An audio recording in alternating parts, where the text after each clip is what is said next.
Imagine-se diante de um espelho comum num provador de uma loja de roupas, experimentando roupas diferentes, quando de repente você vê em seu reflexo uma roupa completamente diferente, a que você já removeu e reservou momentos atrás, mesmo que seu corpo esteja atualmente vestindo uma peça de roupa totalmente diferente. E essa falsa reflexão persiste por vários segundos, antes de se sacudir violentamente e se sincronizar com a realidade. Ou imagine-se pegando um telefone celular antigo, que está sem uso há anos, pressionando o botão ligar, desligar e observando a tela acender quando o sistema começar a carregar. Apenas para abrir a tampa traseira e descobrir que não há bateria dentro, com a única bateria do dispositivo separada, inchada e inutilizável, enquanto um técnico de reparo confirma que, sem uma fonte de energia, o telefone não pode funcionar nem por um único segundo. As pessoas de todo o mundo se deparam com esses momentos em que as leis familiares da física parecem cessar temporariamente o funcionamento, quando os objetos físicos desaparecem da realidade sem qualquer explicação lógica. Quando o espaço se comporta como se sua geometria tivesse sido programada e um bug tivesse ocorrido nesse programa, e quando os espelhos mostram algo diferente do que as leis ópticas determinam que eles devem exibir. A ciência rotula esses fenômenos como anomalias perceptivas ou alucinações. Os indivíduos religiosos veem sinais místicos dentro deles, mas um número crescente de físicos está começando a se fazer uma pergunta perturbadora. E se esses forem erros genuínos no código base de nossa realidade que se tornam visíveis quando o sistema funciona mal?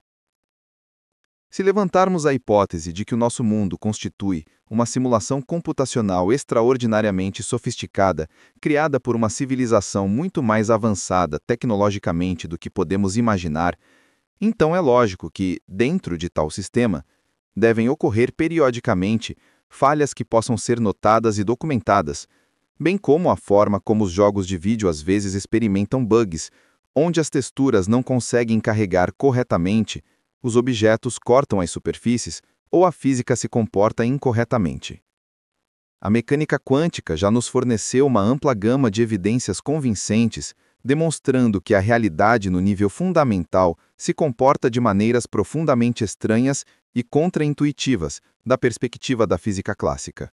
Partículas elementares existem em estados de superposição, ocupando vários locais simultaneamente, até realizarmos uma medição, transferências de informações instantâneas entre partículas emaranhadas em qualquer distância em violação dos princípios de localidade, e o famoso experimento de dupla fenda demonstra que o próprio ato de observação altera fundamentalmente o comportamento da matéria. Tudo isto nos obriga a reconsiderar se nossa realidade pode não ser a substância objetiva e estável que assumimos ser desde a época de Newton, mas sim um sistema computacional dinâmico que responde à observação e otimiza os seus recursos de forma análoga à forma como os programas de computador modernos funcionam.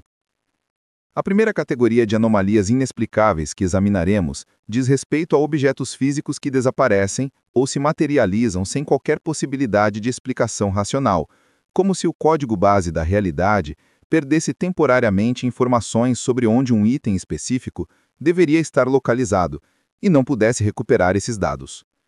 Uma pessoa prepara o chá à tarde da noite, coloca um saquinho de chá numa caneca, adiciona açúcar, percebe que 2 saquinhos de chá permanecem na caixa, depois entra em outro quarto durante alguns segundos e, neste momento, sente uma fraqueza intensa.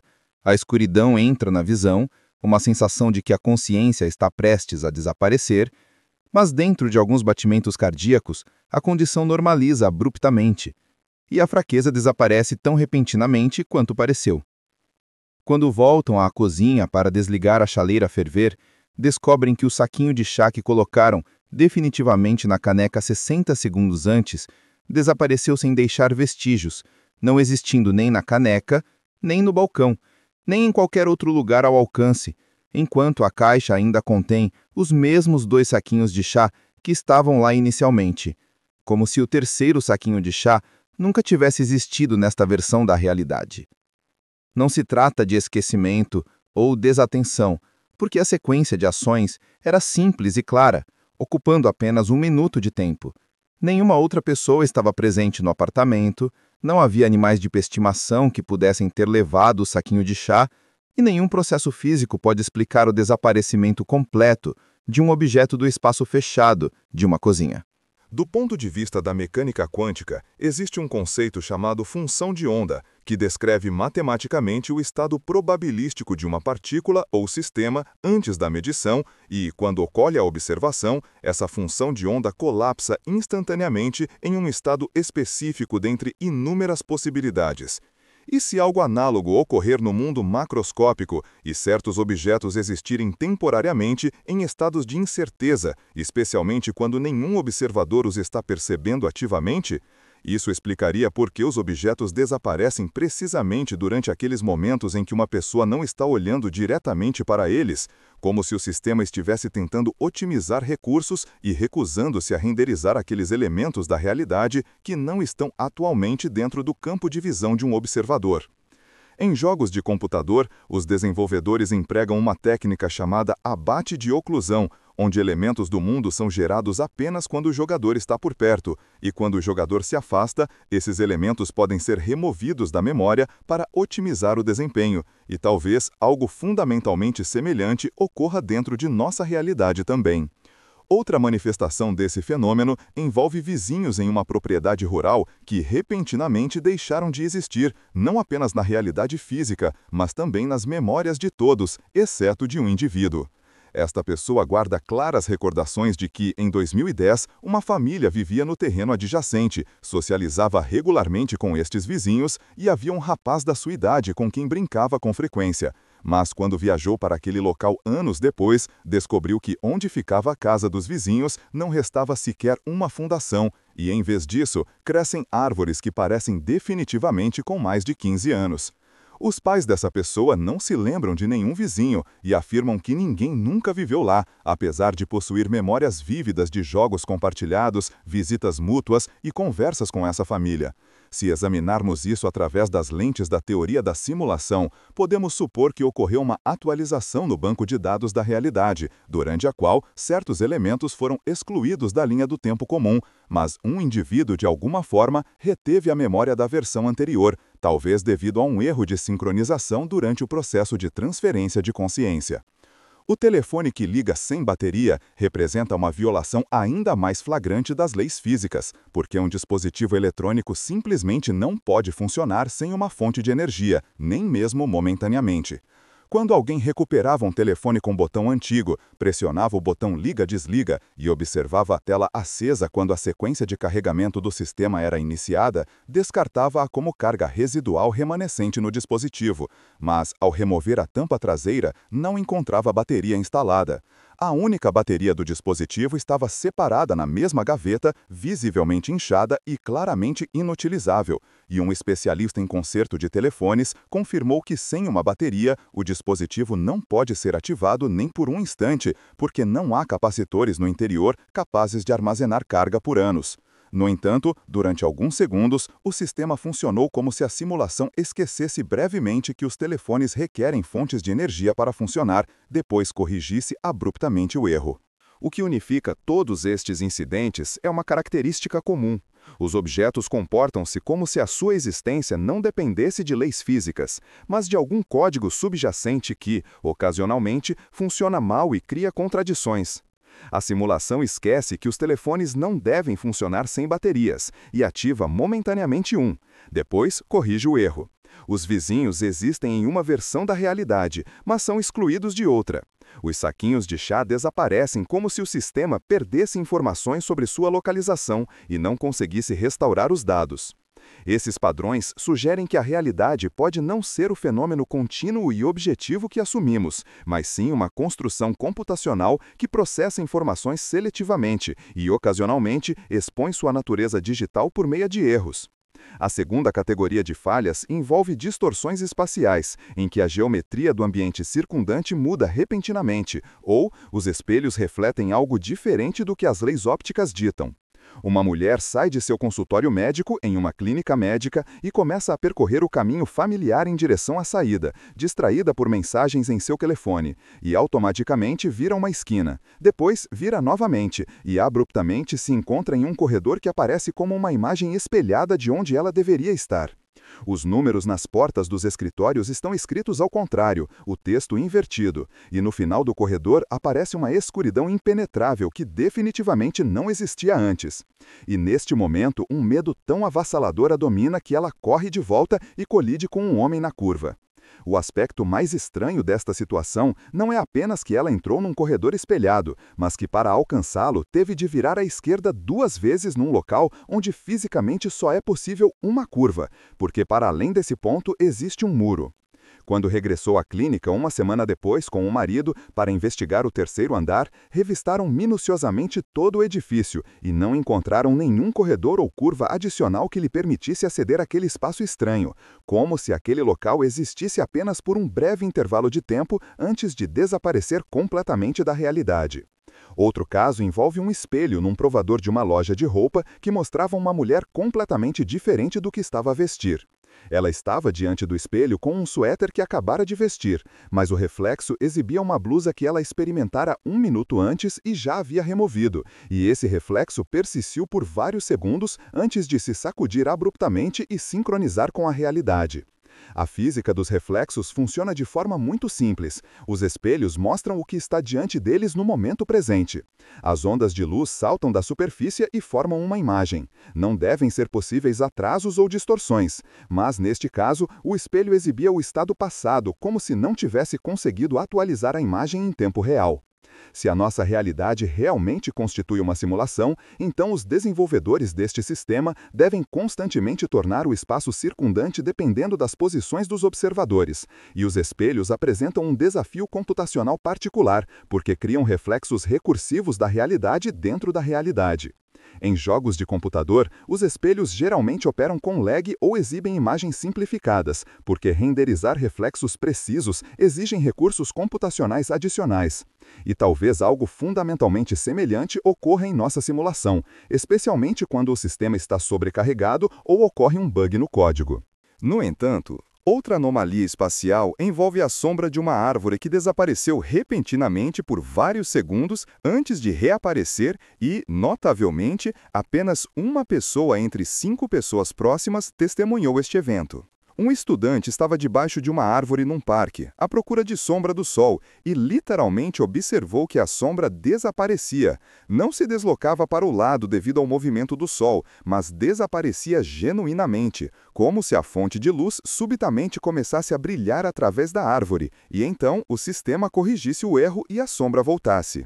No dia seguinte, um colega de classe diferente que nem sequer estava presente no parque e com quem mal se comunicava, de repente começou a explicar-lhe sobre algum efeito de meia-sombra e a insistir que, por vezes, os raios de luz podem contornar um objeto, embora ninguém tivesse levantado este assunto em conversa. Este comportamento parece altamente suspeito do ponto de vista da teoria da simulação, porque cria a impressão de que o sistema tentou explicar a anomalia através de um personagem não jogador, a fim de convencer o observador de que nada de estranho havia ocorrido. Nos videogames, os programadores por vezes programam NPCs para fornecer aos jogadores sugestões ou explicações para certos eventos, e se a nossa realidade for de fato simulada, tais bots poderão existir entre as pessoas, sendo a sua função manter a ilusão de normalidade e explicar quaisquer falhas através de causas racionais, mesmo quando essas explicações não têm validade científica. A terceira categoria refere-se a sincronicidades e números repetidos que ocorrem com frequência demasiado elevada para serem explicados por mera coincidência ou atenção seletiva.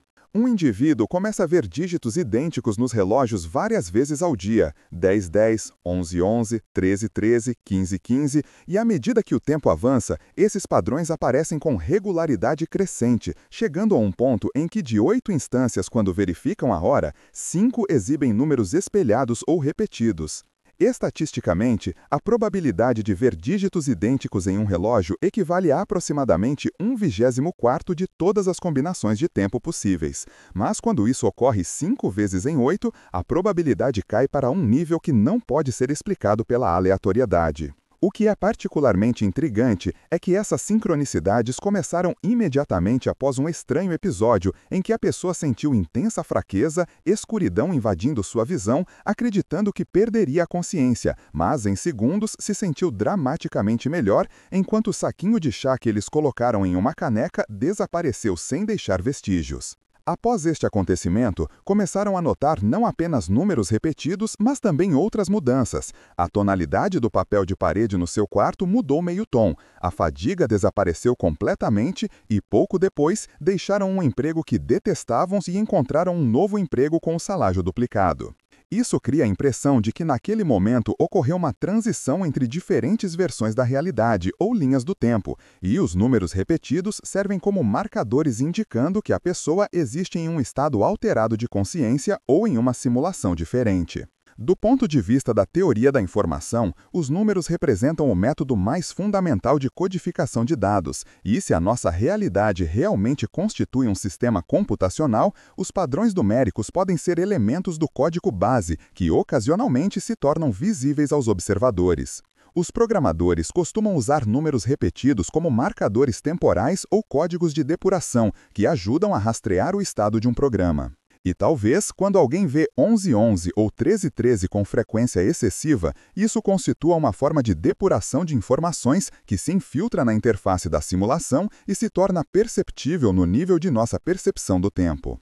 A mecânica quântica demonstra que o ato de observação influencia o estado de um sistema e, possivelmente, quando uma pessoa começa a perceber esses padrões, ela inconscientemente amplifica sua manifestação por meio de atenção focada. No experimento de dupla fenda, uma partícula se comporta como uma onda quando não observada e como uma partícula quando observada, provando o papel fundamental do observador na formação da realidade. Aplicando este princípio ao mundo macroscópico, podemos supor que quando alguém começa a prestar atenção a padrões específicos, como números repetidos, sua observação aumenta a probabilidade desses padrões aparecerem, criando um ciclo de feedback entre o observador e a simulação. Todas essas categorias de anomalias, objetos desaparecidos, distorções espaciais e sincronicidades numéricas compartilham uma propriedade comum. Demonstram que a realidade não é a entidade estável e objetiva que habitualmente assumimos, mas sim um sistema dinâmico que responde à observação, permite erros e, ocasionalmente, revela sua natureza computacional. A mecânica quântica já nos mostrou que, no nível fundamental, a matéria se comporta probabilisticamente em vez de deterministicamente. As partículas existem em vários estados simultaneamente até que a medição ocorra, e o espaço-tempo pode não ser contínuo, mas discreto, composto de menores unidades semelhantes a pixels em uma tela. Mas se estas falhas constituem verdadeiramente uma prova de que habitamos uma simulação, surge então uma questão crucial. Quem criou este sistema, com que finalidade e, mais importante, podemos utilizar o conhecimento da sua existência para compreender as leis mais profundas que regem o nosso mundo? A segunda parte revelará os fundamentos científicos da teoria da simulação, explicará por que os físicos estão levando essa hipótese cada vez mais a sério e demonstrará quais experimentos já estão sendo conduzidos para testar se nossa realidade é um construto computacional. 3 categorias de falhas da realidade: objetos desaparecidos, distorções espaciais e sincronicidades numéricas demonstram que nosso mundo se comporta menos como matéria estável e mais como um sistema computacional que otimiza recursos, responde à observação e, ocasionalmente, expõe seu código subjacente por meio de erros. A mecânica quântica já provou que a realidade em escalas fundamentais opera de maneiras incompatíveis com a física clássica. As partículas existem em superposição até serem medidas, a informação é transferida instantaneamente através do emaranhamento quântico, independentemente da distância, e a própria observação determina se a matéria se comporta como onda ou partícula. Estas não são apenas curiosidades teóricas interessantes, mas fatos empíricos confirmados através de milhares de experiências e sugerem algo profundo sobre a natureza da existência que a maioria das pessoas prefere não contemplar porque as implicações são profundamente inquietantes. O conceito de colapso da função de onda fornece a ponte mais convincente entre a estranheza quântica e a teoria da simulação. Antes que a medição ocorra, uma partícula existe matematicamente como uma nuvem de probabilidade abrangendo todos os estados possíveis simultaneamente. Mas no momento em que a observação acontece, essa nuvem colapsa instantaneamente em um resultado específico. Do ponto de vista da física clássica, isso não faz sentido, porque o universo deveria se importar se estamos olhando, mas do ponto de vista computacional é perfeitamente lógico. Porque o poder de processamento de resíduos calcular o estado preciso de cada partícula no universo quando você pode armazená-las como distribuições de probabilidade e calcular valores específicos apenas quando um observador requer essa informação. Os videogames empregam lógica idêntica por meio de uma técnica chamada frustrum culling, onde o motor renderiza apenas o que aparece dentro do campo de visão do jogador, deixando tudo fora desse cone não processado para conservar recursos computacionais. Se a nossa realidade funciona de forma semelhante, então os objetos devem existir em estados de probabilidade de baixa resolução quando não observados e encaixarem em estados determinísticos de alta resolução apenas quando medidos, que é exatamente o que a mecânica quântica demonstra que acontece. O emaranhamento quântico apresenta um desafio ainda mais forte à física convencional, alinhando-se perfeitamente com a lógica da simulação. Quando duas partículas se enredam, a medição de uma determina instantaneamente o estado da outra, independentemente da distância que as separa, aparentemente violando o limite de velocidade cósmica de Einstein na transferência de informações. Os físicos verificaram isso através de experimentos de teste de Bell, que descartaram definitivamente a possibilidade de variáveis ocultas, provando que a correlação entre partículas emaranhadas é genuinamente instantânea e não predeterminada. Do ponto de vista da física dentro do espaço-tempo, isso parece impossível, mas do ponto de vista do banco de dados, é trivial. Se duas partículas representam variáveis vinculadas na mesma estrutura de dados, atualizar uma atualiza automaticamente a outra porque elas não estão realmente separadas pela distância física no nível do código. A aparência da separação espacial existe apenas dentro do próprio ambiente simulado, enquanto as variáveis subjacentes ocupam o mesmo espaço de memória. O filósofo Nick Bostrom formulou o argumento da simulação em 2003, estabelecendo que pelo menos uma das três proposições deve ser verdadeira. Ou as civilizações se destroem antes de alcançar a tecnologia para criar simulações de consciência, ou as civilizações avançadas optam universalmente por não criar tais simulações apesar de possuírem a capacidade, ou, quase certamente, habitamos uma simulação. A lógica é simples. Se mesmo uma civilização em toda a história do universo desenvolver a capacidade de executar simulações ancestrais contendo seres conscientes, eles provavelmente executarão não apenas uma, mas milhões ou bilhões de tais simulações. E cada civilização simulada pode eventualmente executar suas próprias simulações aninhadas, criando uma vasta hierarquia onde as realidades simuladas superam a realidade básica em ordens de magnitude. Estatisticamente, se os universos simulados superam em muito o universo original, a probabilidade de ocuparmos a realidade básica em vez de uma das inúmeras simulações se aproxima de zero. Alguns críticos argumentam que a consciência não pode ser simulada, mas essa objeção apenas empurra a questão para trás em um nível. Se a consciência requer algo além da computação, então as simulações permanecem impossíveis, ou nossa consciência já opera nesse substrato não computacional, tornando-nos possíveis simulações independentemente. O problema do ajuste fino na física fornece provas circunstanciais adicionais. As constantes fundamentais que governam o nosso universo, constante gravitacional, força de acoplamento eletromagnético, constante cosmológica, razões de massa entre partículas elementares, estão todas dentro de faixas extraordinariamente estreitas que permitem a existência de átomos estáveis, estrelas, planetas e, finalmente, vida. A constante cosmológica revela-se particularmente impressionante. Os cálculos teóricos sugerem que deve ser 120 ordens de grandeza maior do que o observado, mas possui um valor tão precisamente calibrado que o desvio de uma parte em 120 colapsaria o universo imediatamente, ou causaria uma expansão tão rápida que a matéria nunca poderia coalescer. Múltiplas constantes independentes apresentam um ajuste fino semelhante, e enquanto o princípio antrópico oferece uma explicação, observamos esses valores porque apenas universos com tais valores produzem observadores, a teoria da simulação fornece outra. Essas constantes foram deliberadamente configuradas pelos programadores para permitir o surgimento de complexidade e consciência dentro de sua simulação.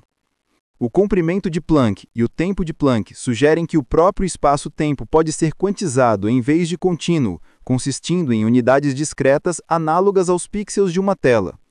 O comprimento de Planck representa aproximadamente 1,610 elevado a menos 35 metros, abaixo dos quais o conceito de distância torna-se fisicamente sem sentido de acordo com as teorias da gravidade quântica, enquanto o tempo de Planck equivale a cerca de 5,410 elevado a menos 44 segundos, representando o menor intervalo de tempo significativo. Isso implica que a realidade possui limites mínimos de resolução no espaço e no tempo, exatamente o que esperaríamos se o universo funcionasse com recursos computacionais finitos. Calcular distâncias infinitamente pequenas e durações infinitamente breves exigiria poder de processamento infinito, mas o universo simulado, com unidades discretas do espaço-tempo, precisa apenas de computação finita por quadro, tornando todo o cosmos computacionalmente viável mesmo para civilizações avançadas, mas não infinitas. Alguns físicos propõem abordagens experimentais para detectar assinaturas de simulação. O professor Thomas Campbell sugeriu um experimento baseado na hipótese de que as simulações otimizam a carga computacional renderizando regiões observadas em maior fidelidade do que regiões não observadas, semelhante aos sistemas de nível de detalhe de videogames. O experimento mediria se as partículas se comportam estatisticamente de maneira diferente dependendo de se são observadas em tempo real versus dados coletados para análise posterior, com qualquer diferença detectável, potencialmente indicando que a simulação aloca menos recursos para medições atrasadas. Aunque tecnicamente desafiadores, tais experimentos poderiam teoricamente distinguir entre um universo que processa tudo igualmente e um que prioriza os fenômenos atualmente observados. Os pesquisadores também examinam anomalias de raios cósmicos para os limites de computação. Partículas com energias que excedem o limite de Greisen-Zatsepin-Kuzmin chegam à Terra apesar das previsões teóricas de que deveriam ter perdido energia através de interações com radiação cósmica de fundo de micro-ondas muito antes de chegar até nós. E se a simulação precisa de tais partículas de ultra-alta energia exige recursos computacionais excessivos, o sistema pode empregar aproximações que criam anomalias detectáveis em seus padrões de comportamento ou distribuição. Os dados atuais mostram algumas características inexplicáveis no espectro de raios cósmicos, embora se estes decorrem de restrições de simulação ou apenas física incompleta permanece ambígua. O físico Melvin Vopson propôs testar a segunda lei da infodinâmica, que postula que a entropia da informação em sistemas fechados tende ao mínimo em vez do máximo, ao contrário da entropia termodinâmica. Se o universo constitui um sistema de processamento de informação, ele deve exibir padrões de otimização consistentes com computação eficiente, e Vopson sugere examinar se as partículas elementares minimizarem seu conteúdo de informação de maneiras que fariam sentido para um sistema computacional que tenta conservar recursos. A verificação experimental envolveria medições precisas dos estados de partículas ao longo do tempo para detectar se eles evoluem para a simplicidade informacional de forma mais agressiva do que a física pura preveria.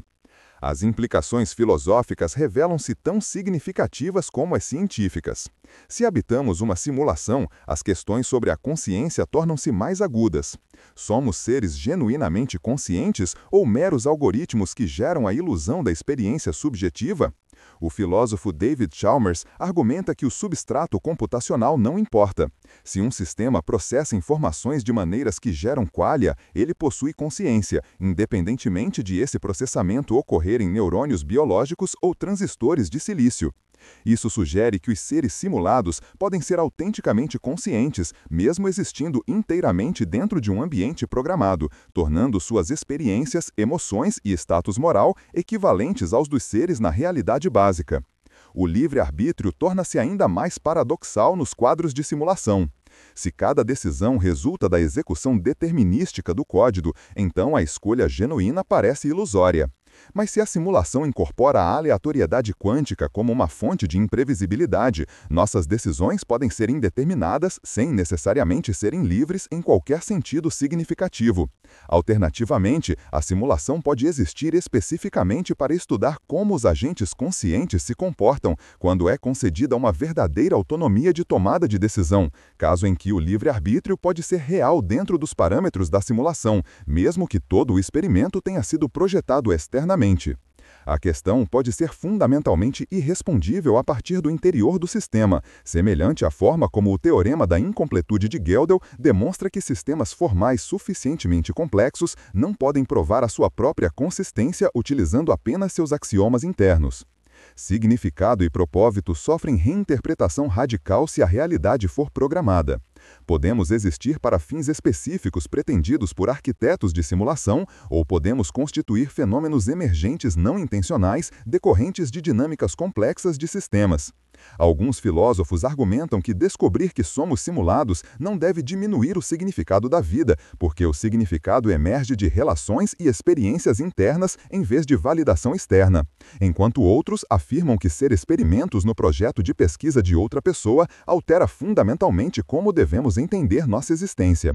A possibilidade dos arquitetos de simulação poderem comunicar conosco ou intervir no nosso mundo abre dimensões inteiramente novas de investigação, análogas à teologia, mas baseadas em estruturas computacionais e não sobrenaturais.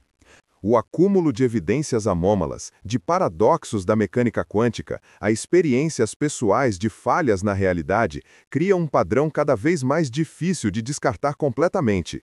Cada saquinho de chá desaparecendo, cada espelho mostrando reflexos errados, cada sequência de números sincronísticos representa vislumbres potenciais do código base, tornando-se momentaneamente visível através de rachaduras na ilusão renderizada.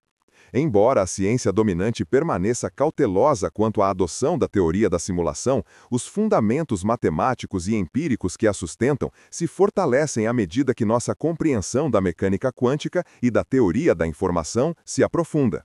Mais importante ainda, quer habitemos uma simulação ou não, a mecânica quântica demonstra irrefutavelmente que a observação desempenha um papel constitutivo na própria realidade. O colapso da função de onda depende da medição. Experimentos de dupla fenda provam que observar muda os resultados, e experimentos de apagamento quântico mostram que mesmo mudanças retroativas na observação podem alterar os resultados passados. Isso significa que a consciência não é um receptor passivo de informações externas, mas um participante ativo na construção da realidade. E, se ocorrerem falhas nesse processo, percebê-las requer uma qualidade particular de atenção, que a maioria das pessoas nunca desenvolve porque está condicionada a descartar anomalias como erros na percepção e não erros na realidade. Portanto, da próxima vez que você notar algo impossível, um objeto desaparecendo sem deixar vestígios, um reflexo contradizendo o que está diante do espelho, ou sincronicidades ocorrendo além da probabilidade estatística, resista ao impulso reflexivo de racionalizá-lo como falha de memória ou coincidência, porque você pode estar testemunhando um daqueles raros momentos em que a cortina da simulação se torna brevemente transparente e revela a arquitetura computacional por baixo. Documente essas experiências, compartilhe-as com outras pessoas, porque cada observação adiciona outro ponto de dados à compreensão coletiva da humanidade sobre que tipo de realidade realmente habitamos. A verdade sobre a existência pode não vir de físicos que constroem experimentos elaborados em laboratórios de bilhões de dólares, mas de pessoas comuns que prestam muita atenção quando o mundo familiar revela momentaneamente sua própria impossibilidade e se perguntam honestamente: e se a falha não estiver na minha percepção, mas na própria realidade?